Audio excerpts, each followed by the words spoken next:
السلام علیکم عزیز طلباء، ہم نے جیسا کہ آپ جانتے ہیں نظم سٹارٹ کی ہوئی ہے میدان کربلا میں گرمی کی شدت۔ اس کے ہم آج بند نمبر 2 کی تشریح کریں گے، ساتھ ہی آپ کے پاس اسکرین پر موجود مشکل الفاظ کے معنی بھی ہوں گے، جو کہ یہ نظم لکھی ہوئی ہے میر بابر علی انیس کی۔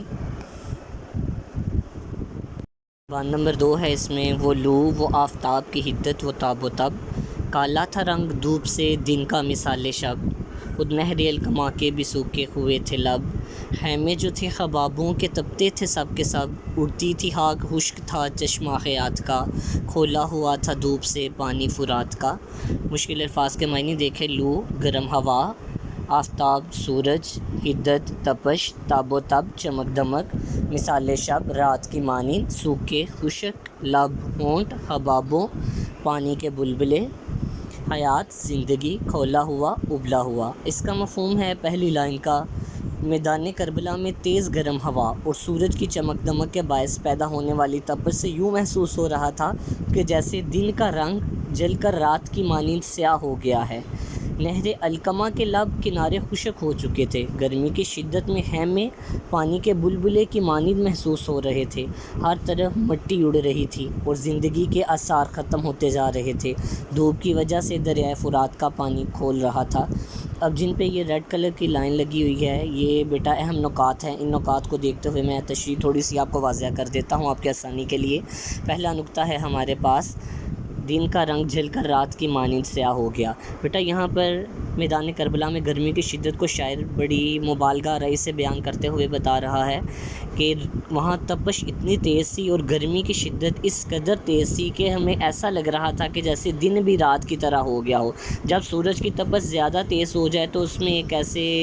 بھاپ نما چیز نظر آتی ہے، ایسے حدت کی وجہ سے، تپش کی وجہ سے، یعنی دن کا رنگ بھی رات کی طرح لگ رہا تھا، ہر چیز تپ رہی تھی، تپش کی وجہ سے سیاہ نظر آ رہی تھی، جس کی وجہ سے دن کا رنگ بھی رات میں بدل رہا تھا۔ وہاں پر جو نہر یا دریا تھے، اس کے نہر الکما کے کنارے گرمی کی وجہ سے خشک ہو گئے تھے، جب آپ پانی دھوپ میں پھینکے تو وہ خشک ہو جاتا ہے، تو وہاں پر تپش اور شدت گرمی کی اس قدر زیادہ تھی کہ جو نہر کے کنارے تھے وہ مکمل طور پر خشک ہو چکے تھے اور وہاں پانی پینے کے لیے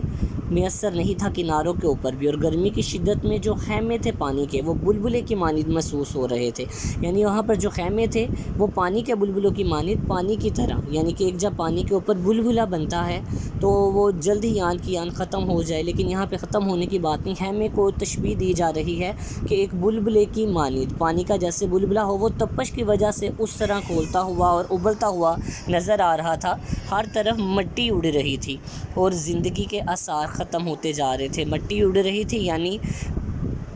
جو تھی گرمی وہاں پر اس کی شدت اس قدر تیز تھی اور اس قدر زیادہ تھی کہ جیسے ہر طرف مٹی اڑتی ہوئی دکھائی دے اور ایسے لگے جیسے گرد ہی گرد ہے، یعنی کچھ بھی وہاں پہ صحیح دکھائی نہیں تھا دے رہا، دھندلا دکھائی دے رہا تھا گرمی کی شدت کی وجہ سے۔ اور پھر زندگی کے آثار جو تھے وہاں پر، جو میدان کربلا کے اندر لوگ موجود تھے، انہیں ایسا معلوم ہو رہا تھا کہ جیسے ان کی زندگی اب اور زیادہ دیر تک نہیں، اور لمحات تک نہیں، جیسے ختم ہونے والی ہے، اور دھوپ کی وجہ سے دریائے فرات کا پانی کھول رہا تھا۔ کھولنے سے مراد ہے بیٹا یہاں پر ابلنا، یعنی دھوپ کی شدت اور تپش اس قدر تیز تھی، یہاں پر بار بار یہ استعمال گرمی کو بیان کیا جا رہا ہے کربلا کے اندر، جو حالات ہیں میدان کربلا میں گرمی کی شدت کے، میر انیس اس کو بیان کر رہے ہیں کہ وہ دریا کا پانی جو تھا وہ اس طرح کھول رہا تھا، یعنی وہ ایسے نظر آ رہا تھا جیسے ہم کسی